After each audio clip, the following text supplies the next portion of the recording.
se faça presente em nossos corações, hoje, agora e sempre. É uma alegria, né, mais uma vez estarmos aqui nessa casa de oração e trabalho. Eu, pelo menos, me sinto super bem quando adentro aqui essa casa, a energia, a gente começa a mudar a nossa atmosfera interior, né? Quando a gente já vê a preparação do mundo espiritual, que há muitas horas atrás já chegaram aqui, já prepararam todo o ambiente para receber o nosso querido amigo Fábio Moraes, que hoje irá fazer a palestra da noite, trabalhador da Casa Bezerra de Menezes, mas ele também tem um carinho muito grande pelo Joana de Ângeles, e nós ficamos muito gratos por ele ter atendido o nosso pedido de vir hoje com o tema que é falando justamente de 153 anos da desencarnação de Allan Kardec. Então vai ser o tema do nosso amigo essa noite.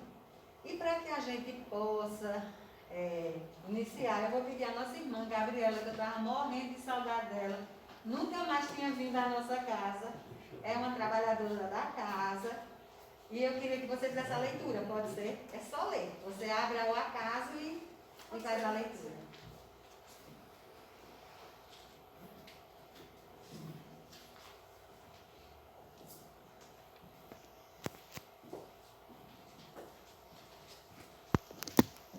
Obrigada, eu que agradeço. Boa noite. Boa noite.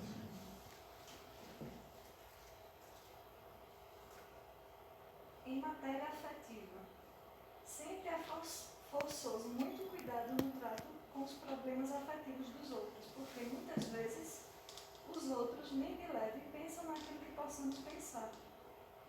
Os espíritos adultos sabem que, por enquanto, na Terra, ninguém pode, em sã consciência, traçar a fronteira entre normalidade e anormalidade nas questões afetivas, de sentido profundo.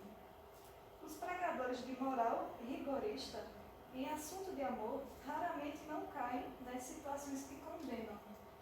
Toda pessoa que lesa a outra, nos compromissos do coração, está fatalmente lesando a si própria. Respeite as ligações e as separações entre as pessoas do seu mundo particular, sem estranheza ou censura. De vez que você não lhes conhece a razão e processos de origem. As suas necessidades de alma, na essência, são muito diversas das necessidades alheias. No que tange o sofrimento do amor, só Deus sabe onde estão a queda ou a vitória. Jamais brinque com os sentimentos do próximo. Não assuma deveres afetivos que você não possa ou não queira sustentar. Amor, em sua existência, será aquilo que você fizer dele. Você receberá de retorno tudo o que der aos outros, segundo a lei que nos rege os destinos. Ante os erros do amor, se você nunca errou por emoção, imaginação, intenção ou ação, atire a primeira pedra, conforme recomenda Jesus. Maravilhosa, né? A mensagem da noite. Isso aqui é um remédio para nós, viu, gente? Livro de cabeceira. Tem que ser um livro de cabeceira. Exatamente. Eu mesmo ando com o meu na bolsa, né? Porque é o sinal verde. É porque ele tem ele pequenininho, né? E a gente tem ele com as letrinhas maiores, né? Mas é um livro maravilhoso. Isso aqui é verdadeiro medicamento para nós. Muito bom que a gente possa refletir muito bem essa mensagem da noite, né? E eu vou pedir para o nosso irmão Luiz Carlos. Vou explorar você, já que veio para aqui, né? Mas eu vou explorar você para fazer a prece inicial, pode ser? Pode ser. Boa noite, Senhor Jesus, irmão, amigo, mestre, que na tua casa abençoada possamos sentir o encanto dos teus ensinamentos nesta noite com o nosso palestrante e que com certeza dentro do teu evangelho, dentro dos teus ensinamentos, que são amor, que são exemplos de caridade, de simplicidade, e que todos nós possamos sairmos daqui enriquecidos, como é comum em todas as casas onde adentramos, que tenha essa finalidade da divulgação da boa doutrina. Então, desses propósitos, devolvemos a palavra à nossa irmã presidente para dar os trabalhos por iniciados em teu santo nome. E assim pedimos à nossa querida mentora, Joana de Ângeles, a autorização para iniciarmos os trabalhos de amor. E assim seja. Bom, como eu falei antes, esse é o nosso querido amigo, trabalhador do Bezerra de Menezes, e que hoje está aqui para nos abrilhantar com a sua palestra. Então, que Deus lhe abençoe, viu? E eu vou pedir autorização a vocês para eu ficar do outro lado, porque senão eu vou ficar com problema de tosse-polo, né? Só olhando aí, tá bom? Vou para o outro lado.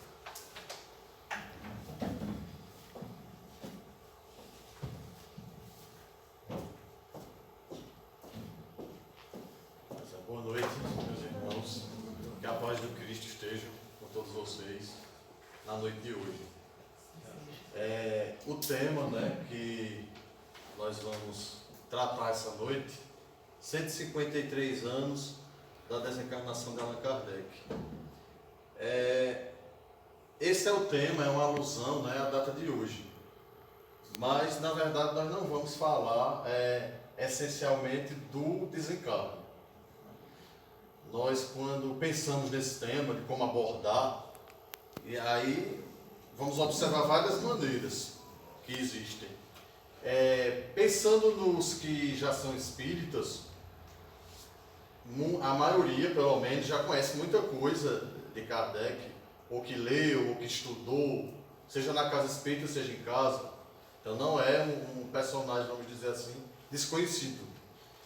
Mas também teríamos que pensar um pouco, né, naquelas pessoas que, porventura, estivessem na explanação e nunca tivessem ouvido falar de Allan Kardec. E também pensamos assim, que a essência da lembrança do dia de hoje, não existiria uma forma melhor de falar sobre Kardec, né, do que falar na obra dele, né? Na obra que ele construiu, que ele codificou, né? Que ele recebeu ali dos espíritos superiores e fez a organização, fez a codificação, como nós chamamos. E também pensamos numa história para iniciar essa explanação, que é uma história já conhecida no meio espírita, né? A maioria dos espíritas já conhece. E a gente pensa, às vezes, que é uma simples anedota, mas ela tem um conhecimento, um aprofundamento muito grande quando a gente vai analisar. E quando me veio essa história, logo no primeiro momento, eu fiquei, mas o que é que essa história tem a ver com Allan Kardec e como é que nós vamos começar essa explanação contando essa história? E a história é o seguinte: era um jornalista, um rapaz, estava fazendo um estudo sobre a doutrina espírita. E aí ele estava visitando vários centros espíritas. Vários. E já tinha alguns meses que ele fazia essa visita. Em vários centros. E eis que ele chegou, né, em um centro, que era um centro muito conhecido na cidade. E ele geralmente fazia duas visitas, a primeira e a segunda. E aí ele foi fazer a primeira visita e ele chamou a atenção dele, quando ele foi comparar com os outros centros que ele já tinha conhecido. E ele tinha o cuidado de sempre ir naqueles centros, né, que eram realmente baseados na doutrina espírita. Ele procurava ter esse cuidado. E esse centro foi apontado para ele, até pelos outros centros, como também o centro que ele podia completar o estudo. E quando ele chegou lá, aí ele observou o quê? Chamou a atenção dele que todos, principalmente os trabalhadores da casa, todos eles usavam branco. Estava todo mundo de branco. E ele percebeu que nas outras casas espíritas não era assim. Todo mundo usava roupa de cores variadas, como nós estamos aqui. E aí, observando isso, ele ficou com aquela curiosidade de perguntar ao dirigente, né, da casa por que, principalmente os trabalhadores, todos usavam branco. se era um costume, porque ele tinha observado que era um costume, que estava todo mundo de branco. Mas aí ele ficou constrangido de perguntar, e acabou a reunião, ele foi embora, ele ficou, ele disse, não, quando eu vier novamente, semana que vem, eu faço essa pergunta e vou saciar essa curiosidade. E aí só que ele teve um problema, ele teve que viajar, e ele não pôde ir na semana seguinte. Ele precisou, a trabalho, se ausentar mais tempo da cidade. E ele voltou alguns meses depois só. Mas aí ele disse, não, eu tenho que completar o que eu vi lá, né? E fazer aquela pergunta em relação à roupa branca. E aí ele foi, e aí chamou a atenção uma coisa mais peculiar ainda, mais diferente ainda, que ele notou. Que além dos trabalhadores estarem todos de branco, todos eles estavam sem os dentes. Todos eles estavam banguelos. E aí ele estranhou muito aquilo, né? Todo mundo está banguelo, os trabalhadores todos. E aí foi que ele ficou curioso, mas ele assistiu a reunião toda. E quando terminou a reunião, ele procurou o dirigente e perguntou, né? Aí ele nem perguntou mais da roupa. Ele já perguntou da questão dos dentes, da alimentação dos dentes. Ele disse, não, meu amigo, é porque é o seguinte, aqui na casa, né, nós temos um mentor, uma entidade que dirige os trabalhos. E ela orientou, aí ele mesmo falou, primeiro, que todo mundo usasse branco, né, que um trabalhador não podia vir com outra cor, porque ia influenciar na qualidade do trabalho. E aí ele disse, e os dentes? Porque, me desculpe, mas eu percebi que todos os trabalhadores estão sem os dentes. Ele disse, não, os dentes foi o seguinte, foi também a entidade da casa, né, que se comunicou. Logo após o irmão ter vindo aqui, que aí eu pensei que o irmão ia vir na outra semana, mas demorou esse tempo todo. Então, a entidade disse, orientou, né, deu praticamente assim uma ordem, de que conte um trecho na Bíblia, né, que diziam que, de acordo com as suas obras, as suas atitudes que você tomasse, né, se você fosse para o inferno, um lugar de tortura, quando você desencarnasse, haveria choro e ranger de dentes. Então, ela disse para nós não rangermos os dentes, a entidade pediu para todos arrancarmos os dentes, e todo mundo arrancou. Todos.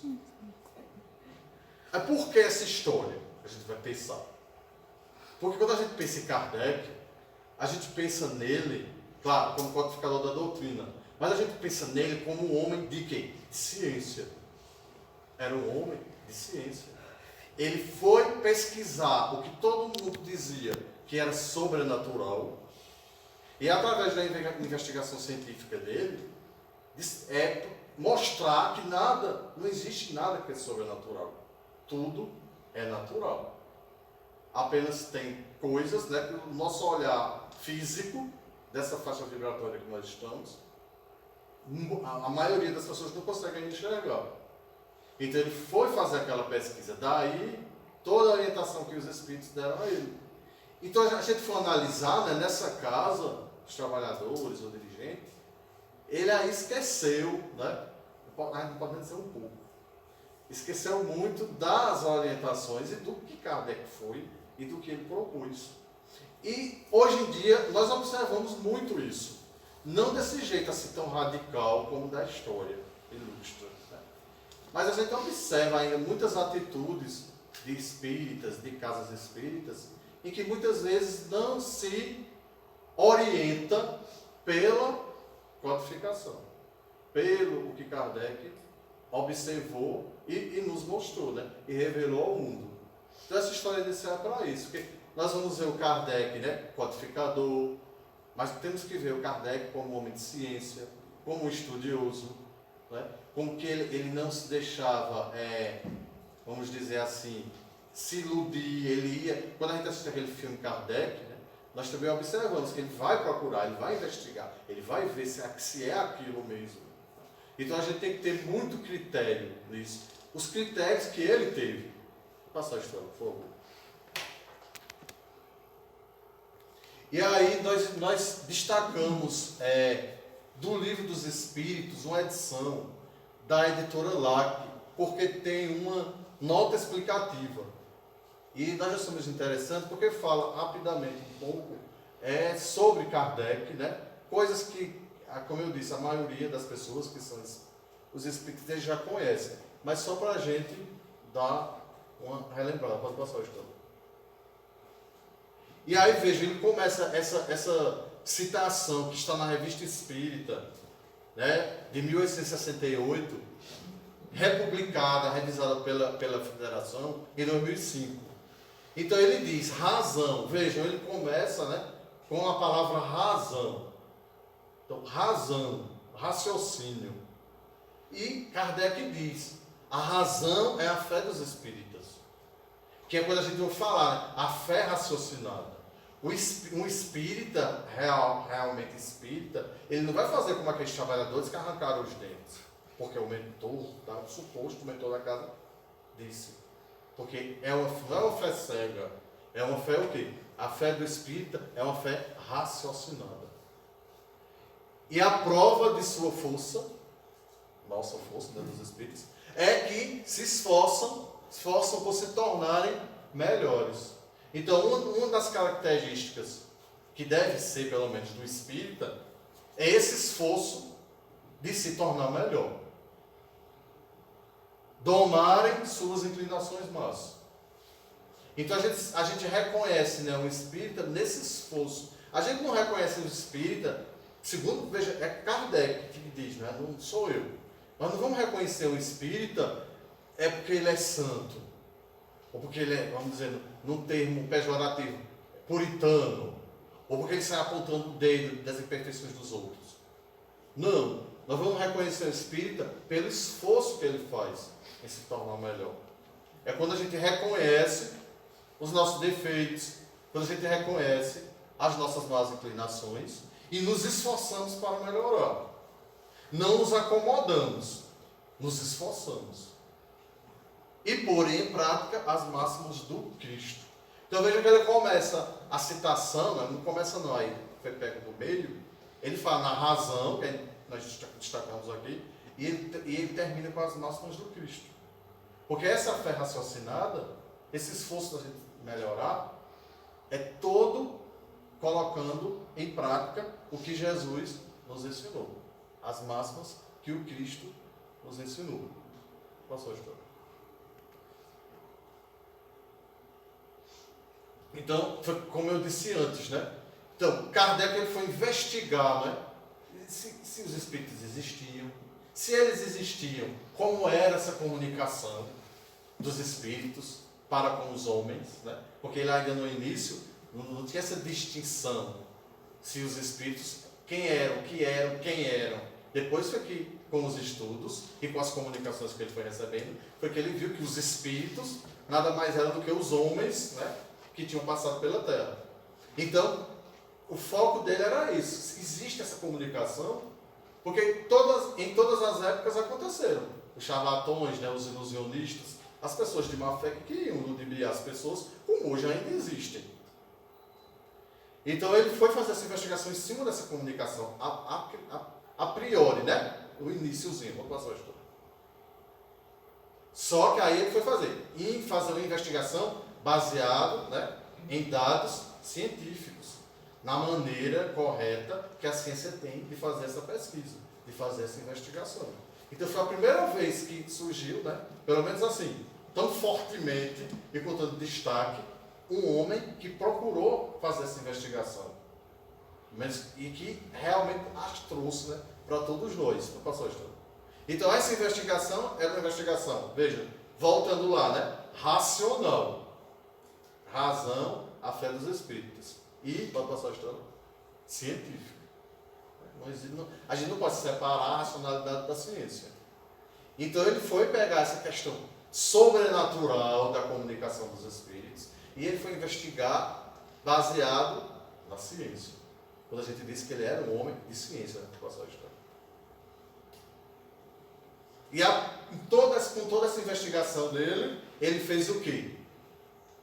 Estruturou a doutrina espírita, que é quando a gente fala a codificação, nada mais é do que isso, né? Ele foi estruturando toda a doutrina espírita, baseada nesse processo investigativo científico que ele foi elaborando. Passou a história. Então, a gente destacar aí, que todo mundo conhece, né? As 5 obras básicas de Allan Kardec, né? Que é aí que surgiu de 1854 até 1869, que foi o ano, né, do desencarne dele, que a gente está fazendo alusão hoje.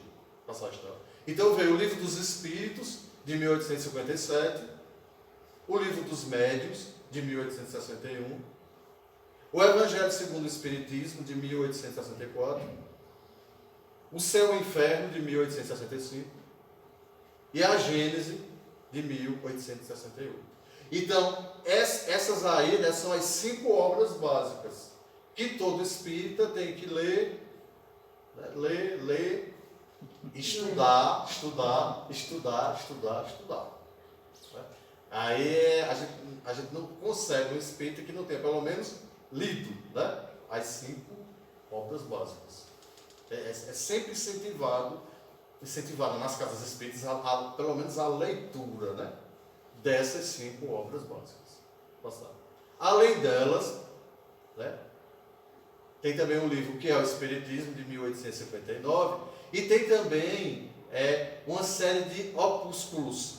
Que são o que opúsculos? São anotações que Kardec fez em cadernos, em brochuras, né, pequenas anotações, e que formaram uma coleção, assim, uma coletânea. Sem falar também aí, né, no caso, na Revista Espírita, que teve 136 edições, de 1858 até o ano do desencarne dele.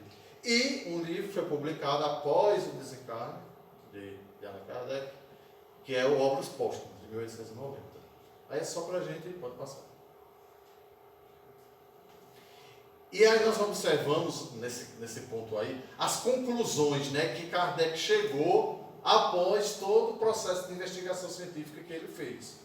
Então, a primeira conclusão, ele viu que todos os seres humanos, eles são espíritos imortais, criados por Deus em igualdade de condições. Né? Deus cria os espíritos todos em igualdade. Não tem um melhor do que o outro, um pior do que o outro. Condições igualitárias. E esses espíritos, eles são sujeitos às mesmas leis, todos. As leis naturais. As leis naturais de progresso. Deus cria o espírito desde o início com o objetivo do progresso, que levam todos gradativamente à perfeição. Então esse é o objetivo. Né? O objetivo maior da criação é esse. E é o nosso objetivo. Porque todos nós, né, temos a luz divina dentro de nós, né, aquela centelha divina, que anseia, né, por essa perfeição, durante todas as nossas reencarnações. É para isso que a gente está aqui. Para isso que nós estamos aqui. Vou passar esta letra B. Aí de novo a palavra progresso. Como ocorre esse progresso? Então esse progresso ele vai ocorrer através de sucessivas experiências que nós vamos tendo. E essas experiências justamente são as inúmeras reencarnações pelas quais passamos. Veja, se nós formos analisar essa única vida nossa agora, então nós vamos passar pela infância, pela adolescência, pela juventude, pela idade madura, né? E pela terceira idade, como chamam. E em cada idade dessa, cada fase da vida, nós vamos vivenciar várias experiências que vão construindo a nossa personalidade, nosso jeito de ser. Então imagine isso, né, nas várias reencarnações pelas quais nós passamos. E em cada reencarnação nessas experiências que nós vamos vivendo, nós vamos vivenciando todos os segmentos sociais. Então, em uma existência, eu sou pobre, em outra existência, eu sou rico, em outra existência, eu sou mais ou menos, né? Sou remediado. Então, nós vamos passando por tudo isso, por todos esses segmentos da sociedade. E porque isso é a única forma do espírito acumular esse aprendizado, que é necessário para o progresso dele, para o desenvolvimento do nosso espírito. Então, às vezes, nós observamos, né, pessoas que se dizem espíritas e que ainda têm essa dificuldade até de aceitar aquelas pessoas mais humildes até do seu lado, sentado numa casa espírita. Às vezes chega uma pessoa mais humilde e senta do lado de uma pessoa e aquela pessoa se incomoda pela... Não é nem a questão de humildade, porque a gente sabe que a humildade não tem nada a ver com pobreza, né? Existem pessoas pobres assim, materialmente e que não são nada humildes, pelo contrário, são muito arrogantes e soberbas.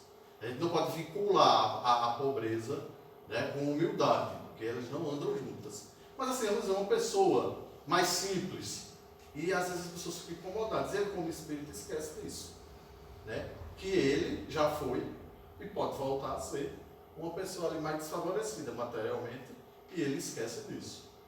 Passou a história. Outra conclusão de Kardec. Então ele observou também que no período entre as reencarnações, o espírito ele permanece no mundo espiritual, né? Entre uma encarnação e outra. E aí, nesse momento, ele pode se comunicar com os homens, que era o que ele também, que ele estava investigando. É o que a gente aprende muito assim, a palavra erraticidade, né? É o espírito que está na erraticidade. Quando eu comecei na doutrina, eu não entendia o que era erraticidade. Eu imaginava que o espírito que estava na erraticidade era aquele espírito que estava no erro. Eu ligava, erraticidade é o erro. Então eu achava que aquele espírito que tinha desencarnado e que estava, vamos dizer assim, no inferno, né? Ele estava na erraticidade. Mas aí não. É aquele espírito que está naquela transição, aguardando ali. E aí, nesse momento, ele pode. Né? É quando acontecem a maioria das comunicações. Embora que existam outras situações que a gente não vai aprofundar aqui. Passar a questão. Então, o progresso de novo, está vendo a palavra progresso de novo?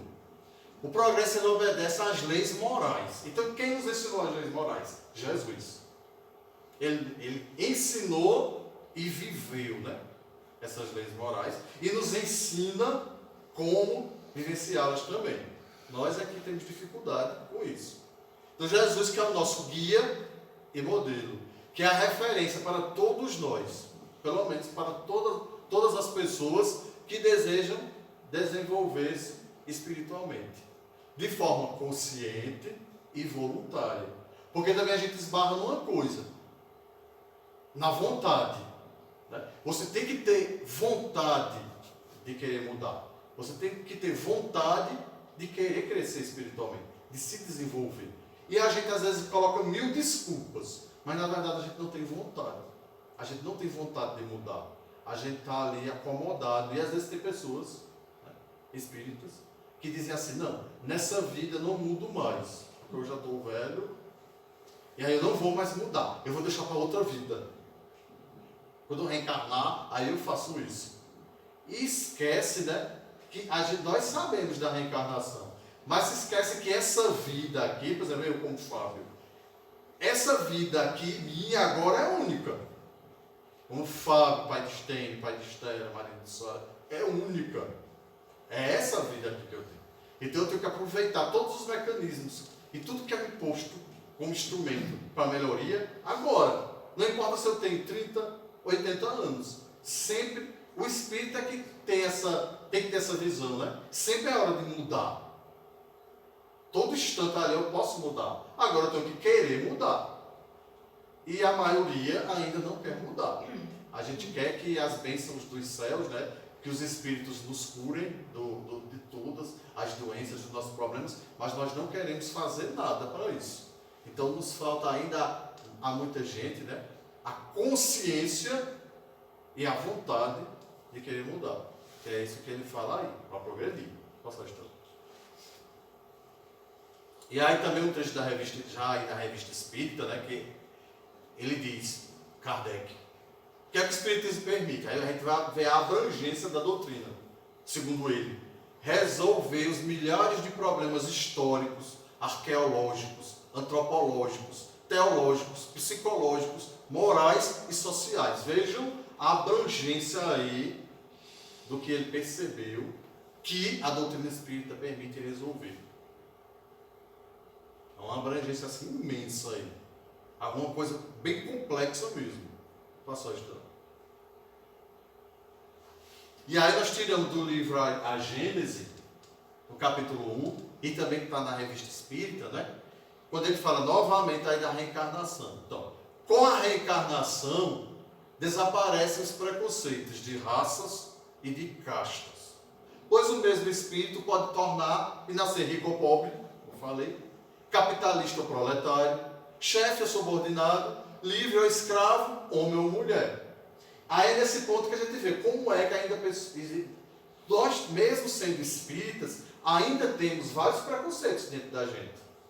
Mas que quando a gente analisa isso aí, a gente observa como é que eu sou espírita e ainda tenho tantos preconceitos dentro de mim. Porque se eu sou um homem e que eu não valorizo a mulher, eu esqueço de que eu já fui mulher e vou ser novamente, vivenciando ali as experiências.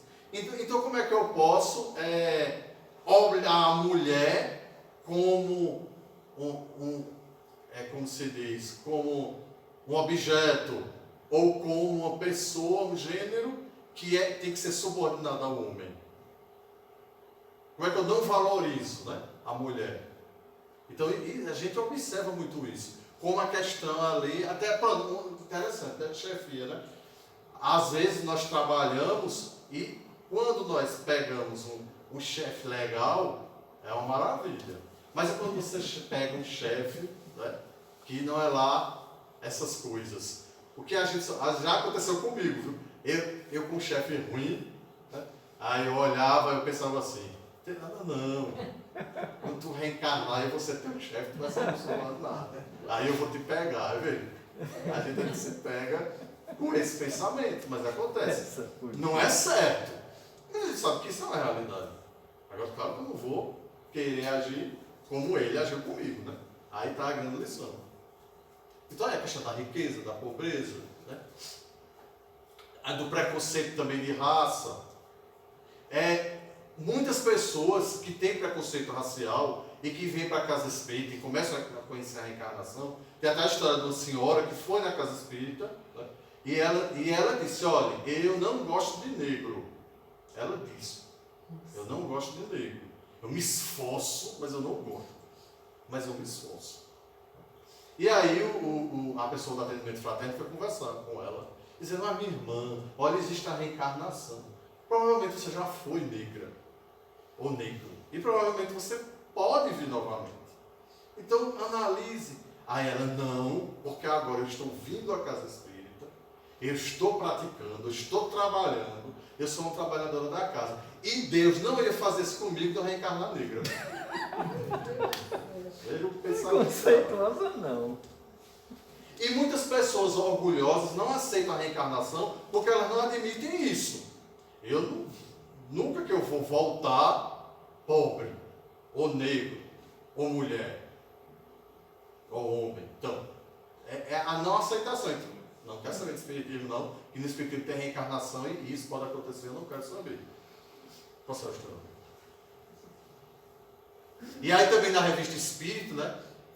Nós trabalhamos, né, nós espíritas, que a Kardec diz, para dar fé aos que em nada creem, para espalhar uma crença que os torna melhores uns para os outros. Veja que ele diz, não é melhor para mim mesmo, é melhor para o outro. Claro também que eu tenho que pensar na minha melhoria espiritual, não é isso que ele está falando aí. Mas ele está falando da melhor, eu ser melhor para o outro. Eu ser misericordioso para com o outro. Eu conseguir escutar o outro. Né? Às vezes a gente só ouve o outro, a gente não escuta, tem uma diferença. A gente ouve, mas a gente não escuta. A gente vê, mas a gente não enxerga. E aí ele coloca isso, né? Quando a gente se torna melhores uns com os outros, que é um dos objetivos do espírita, a gente aprende a enxergar o outro. Enxergar aquela pessoa que chega na casa espírita. E ouvi-la, escutá-la, né? Não apenas ouvi-la. Que tem aí essa diferença. A doutrina que lhes ensina a perdoar os inimigos, a se olharem como irmãos, aí de novo, tá vendo? Sem distinção de raça, de seita, de cor, de opinião política ou religiosa. Nós observamos aí, falando da questão da raça, que eu falei, da seita. Tem uma tia minha que ela ela disse que é espírita católica. Porque ela gosta muito da doutrina espírita, ama, ela diz que é a coisa mais linda do mundo. Mas ela não consegue deixar de ir à missa. Ela é espiritólica, então. É espiritólica, isso mesmo, Cláudio.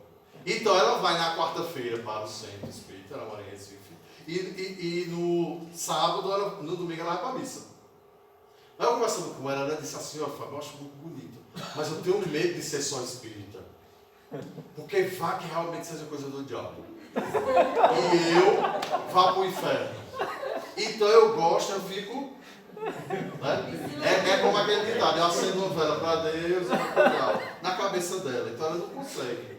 Mas ela ama, do jeito, ela gosta muito do padre da paróquia que ela vai. E ela diz a mim, ela manda vídeo para mim, Fábio. Aí ela mandou outro dia, Fábio, esse padre, esse nome do padre. Olha, o padre é católico. Ou não, o padre é espírita. O padre é espírita. Por quê? Não, porque ele diz umas coisas que é do espiritismo. Então ele é espírita, ele não sabe, mas é. Outro dia ela disse, Fábio, o padre fulano é médium. Porque, olha, ele veio me dar uma bênção, ele estava andando passo. Ele ainda não sabe, mas ele é. Então, aí a gente vê, né, a distinção religiosa de crença. Eu, conversando com ela, eu já percebi que eu não posso, às vezes, dependendo da situação e da pessoa, cada caso é um caso. Você pode orientar a pessoa. Olha, mas eu acho que você tem que definir se você vai ser espírita ou católico, porque senão vai ficar uma coisa confusa na sua mente. Ela disse, não é nada confuso na minha mente. Então, separo bem. Eu gosto das duas. E eu me sinto bem nas duas. Como é que eu posso dizer, não, a senhora está errada, a senhora tem que deixar, não, você está certo. Se a senhora está satisfeita e feliz, está tudo bem. Aí você diz a ela agora que o Papa Francisco disse que não existe fogo no inferno. Pronto. E aboliu o Para ver se purgatório. para ver se ela E disse que se não existe liberta o purgatório. desse medo. Aí ela vai vendo. Acalmar. Aí, aqui ele fala, muito interessante, da opinião política. Nós observamos relatos, né, de pessoas que frequentavam, trabalhador da casa. Aí, não, eu descobri que o dirigente da minha casa votou no candidato tal, que eu não gosto. Então eu deixei de ir para casa, não fui mais para o centro. Vou mais não vai não, porque o dirigente vota. Veja. E aí é o que a gente diz, né? Não estudou Kardec. Não estudou. Porque veja aí que ele é bem claro, né? Sem distinção, raça, seita, cor, opinião política ou religiosa. Nossa, já está acabando o tempo. E aí o trecho do Evangelho que nós escolhemos, que fala do homem de bem, né? O homem de bem é bom, humano e benevolente para com todos. Aí, novamente, sem distinção de raças nem de crença. Porque em todos os homens vêm irmãos seus. Quando nós estávamos preparando essa apresentação, é tão interessante, porque nós vamos preparando, e depois, quando eu terminei, foi que eu vi que um estava encadeado no outro. Depois é que eu fui notar. E são trechos, você vê, de livros diferentes da obra de Kardec, mas que se complementam e significam e vão para a mesma direção. Passou a história. E na introdução também do Livro dos Espíritos, né, ao estudo da doutrina espírita, então ele diz, Kardec, as relações dos espíritos são com os homens, conosco, né, são constantes. Os bons espíritos nos convidam ao bem, nos sustentam nas provas da vida e nos ajudam a suportá-las com coragem e resignação. Então, mas a relação, né, dos espíritos conosco é o tempo todo. Claro que nós temos que ter muito cuidado quando nós vamos explicar isso a uma pessoa que está vindo, vamos dizer, pela primeira vez à casa espírita. Eu sempre, nesse texto, eu lembro de uma história de uma moça que chegou também na casa espírita. Aí a importância, de novo, do conhecimento, de estudar Kardec. E a moça disse, olha, foi conversar e ela perguntou, isso aí, acho que ela tinha lido, ela perguntou, mas me diga, os espíritos estão todo o tempo ao redor da gente? Aí o dirigente, estão. Mas o tempo todo, esse o tempo todo. Aí ela estava com medo, né, já. Aí ela disse assim, mas me diga uma coisa, E quando eu vou tomar banho, eles estão me vendo tomar? Aí o dirigente disse, estão. Quer dizer que toda vez que eu tomo banho, estão lá? Estão. Aí ela, tá certo, foi embora, não voltou mais. Porque ela disse assim, se eu não sou espírita, eles já estão me vendo tomar banho, quando eu passar aí. Então, a gente tem que ter muito cuidado, né? Com como é que a gente vai apresentar em várias situações as pessoas que estão entrando na doutrina. Passar estranho. Então, já os maus espíritos vai ter um contraponto, né? Como diz Stênio, que ele não diz mau espírito. Ele diz espíritos também para a luz, ele fala aqui. Nos convidam ao mal, né? Então a gente sabe que existe, claro.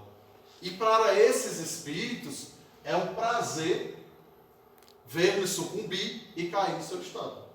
Quer dizer, o maior prazer, segundo a Kardec, desses espíritos que ainda estão nas sombras, é também nos trazer para as sombras, né? E nos ver sucumbir. Aquela história de novo de Chico Xavier, que uma vez chegou uma moça chorando muito, a senhora, chorando, e ele foi atender, ele estava aperreado, preocupado, porque ela estava naquele desespero, e ele perguntou, minha irmã, a pessoa é uma doença grave, alguém que desencarnou na família dela, o que está acontecendo? E ele, aí depois de muito tempo que ela parou de soluçar, de chorar, ele disse, me diga, minha irmã, o que é que está acontecendo?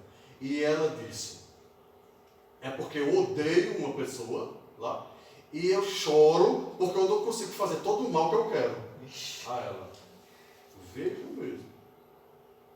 Era a senhora encarnada, mas provavelmente, né, estava na companhia aí de muitos irmãos que estavam a convidando, e ela já tinha aí caído nesse estado total.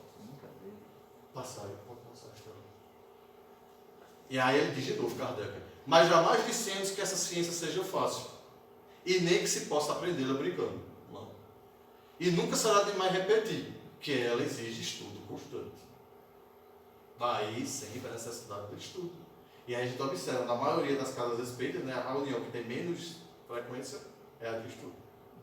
É quando a gente vê o que Kardec diz, né, a gente vê a importância que tem aí do estudo, que muitas vezes os espíritas não dão valor. Passou a história. Aí Kardec de novo, falando do egoísmo. O egoísmo é a fonte de todos os vícios, como a caridade é a fonte de todas as virtudes.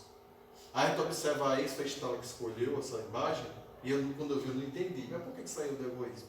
A gente vê, né? O rapaz está entrevistando, está chovendo, mas ele fica só com o guarda-chuva para ele. E a pessoa lá na chuva. Né? E quantas vezes nós não agimos assim? No nosso dia a dia? Uma pequena coisa. Que você vê sair um detalhe, né? Muito interessante. E foi ela que escolheu, e eu não entendi quando eu vi. Primeiro vi, depois foi que ela... Então é isso, né? A grande chaga da nossa vida é o egoísmo. Por isso todos os nossos vícios vêm dele. Como também a caridade é a nossa direção, né? E que vai alimentar todas as nossas virtudes. Pode passar.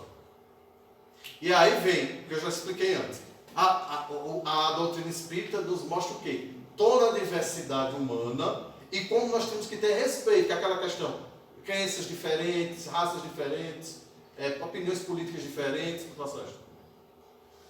que é a cooperação. Nós estamos aqui como espíritos para cooperarmos com essa diversidade, que vai nos levar ao progresso, que é através da caridade. Não a caridade qualquer, mas a caridade que Jesus nos ensinou, que é aquela que é a benevolência para com todos, indulgências para as imperfeições dos outros e perdão das ofensas. Essa é a caridade que Jesus nos ensinou. Se alguém dizer que é outra, não é. Tem que ser essa aí. E para terminar, meu Deus, só 2 minutinhos. Para terminar, eu até postei no grupo das casas espíritas no GAS, né? A minha sogra, ela casou, ela nunca tinha viajado para o exterior, né?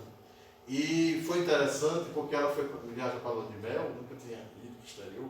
E ela disse, a mim disse que ia para Paris. Aí eu disse, mas a senhora, será que a senhora vai lá no túmulo dela, Kardec? Até ela. Aí ela disse, Fábio, tu acha que eu vou viajar para a lua de mel e para o cemitério? Porque ela é simpatizante da doutrina, ela não é espírita, mas ela é simpatizante. Eu disse, tu acha que eu vou para o cemitério? Ela disse, não, é verdade, né? Não, tudo bem, só está certo, não vou não. Mas aí ela foi. Aconteceu um acidente com ela no primeiro dia, e ela disse que aquilo ali podia ter sido uma coisa séria, E graças a Deus ela passou ilesa, ela ficou surpresa, porque ela disse que era para ser uma coisa muito séria, que ela podia até ter morrido e ela escapou. Aí eu acho que aí no outro dia ela foi procurar o túmulo dela, aí ela chegou e ela disse que lá tem um muro com os nomes. Ela disse que o cemitério é uma cidade, né, tão grande.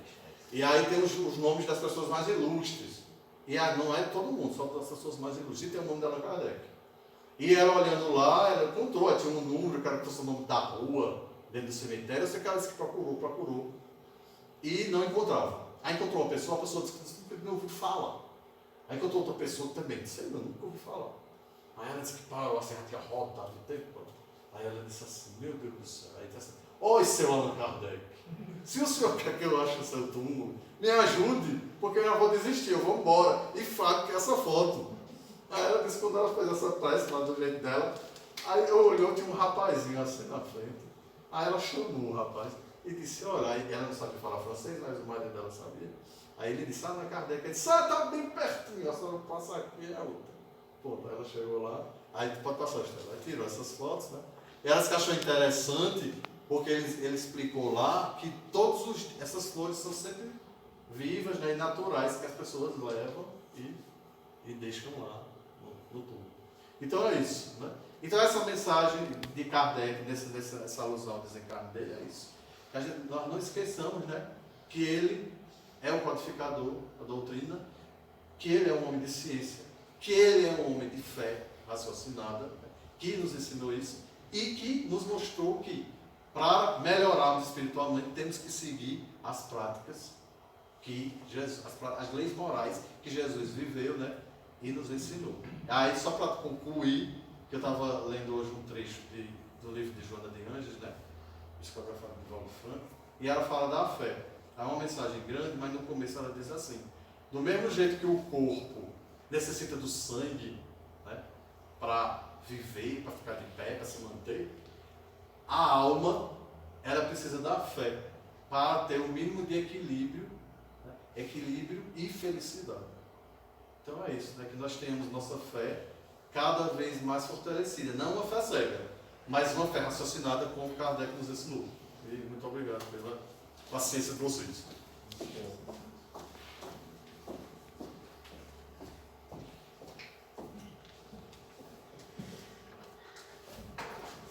Nossa, gente, eu me lembrando agora da nossa irmã Fátima, como ela disse que a gente sempre tem na quinta-feira uma aula, e que aula maravilhosa tivemos nessa noite, né? Parabéns, meu amigo, muito obrigado por tantas lições que trouxe. Ele já está programado para falar sobre suicídio.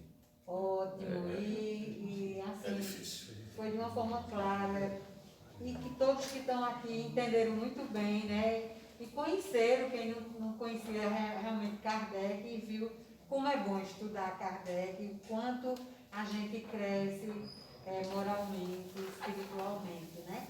Ele juntamente com o nosso amado Mestre Jesus, então é uma dupla perfeita, né? Não é verdade? Muito obrigada, viu, Fábio? Muito obrigada por esses ensinos da noite. As meninas não trouxeram, eu não sei quantas pessoas estiveram aqui hoje, estão. Sei que tem gente lá que não estava aqui. Eu não peguei. Eu nem peguei. Eu já cheguei direto, nem peguei a numeração.